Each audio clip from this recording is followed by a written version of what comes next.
everyone, and welcome back to another video. I wanted to quickly get on here to give you an update regarding the student visa program, specifically F1 students and M-1 vocational students. But before we get started, go ahead and hit that red subscribe button so you can join the D'Angelo Law family as well.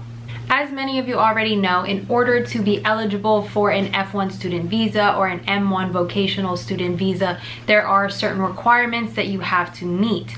And due to COVID-19, the Student Exchange Visitor Program, also known as SEVP, instituted a temporary exemption regarding online courses for the spring and summer semesters. What this policy did is that it permitted non-immigrant students to take more online courses than what's normally permitted in order to maintain their non-immigrant student status. Due to the COVID-19 pandemic, the trend we have been seeing is that schools are transitioning over to more online coursework and having all of their classes online or a majority of classes online. Now, on Monday, the SEVP announced modifications to the temporary exemption for those non-immigrant students taking online classes due to the COVID-19 pandemic. Now, these modifications will apply to the upcoming fall 2020 semester. And the Department of Homeland Security intends to publish the procedures in the Federal Register as a temporary final rule.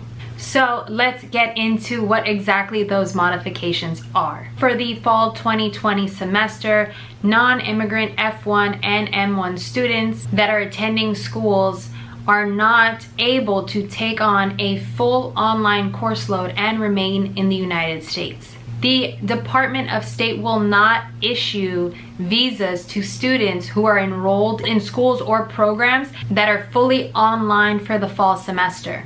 Also, U.S. Customs and Border Protection, CBP, will not permit those students to enter the United States. So active students currently in the United States that are enrolled in these programs or schools that are entirely online for the fall 2020 semester must depart the United States or take other measures such as transferring to another school or program that is not being only offered online. So there must be in-person instruction in order to remain lawful in the United States. And if not, these students may face immigration consequences such as being subject to removal proceedings. For the fall semester, non-immigrant F1 students that are attending schools operating under normal in-person classes are bound by the existing federal regulations, and eligible F students may only take a maximum of 1 class or 3 credit hours online.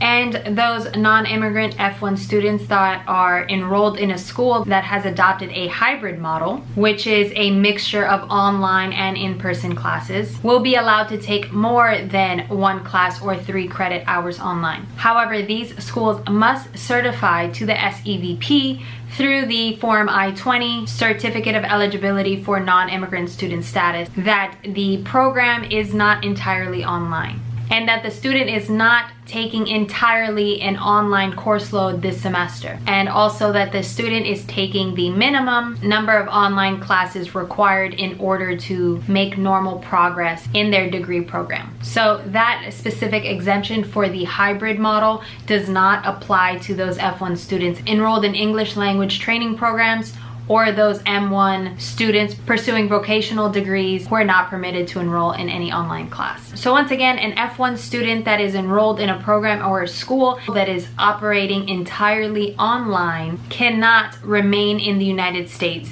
and must depart, or they must take other measures such as transferring schools or changing into another non-immigrant status in the United States. Those F1 students that are enrolled in schools and programs that are operating under the normal in-person classes are still bound by the existing federal regulations, and those that are enrolled in schools or programs that have adopted a hybrid model where they offer both online and in-person instruction, those schools must certify to the SEVP that the student is not only taking online classes. So these are the modifications for the fall 2020 semester. I'm sure this is a huge blow to the international student community. We are seeing this trend of all of these schools taking on the online model and being available fully online in response to the COVID-19 pandemic. This is a huge burden on those international students. Countless students are now forced to seek alternative measures or depart the United States immediately, or they would be subject to removal proceedings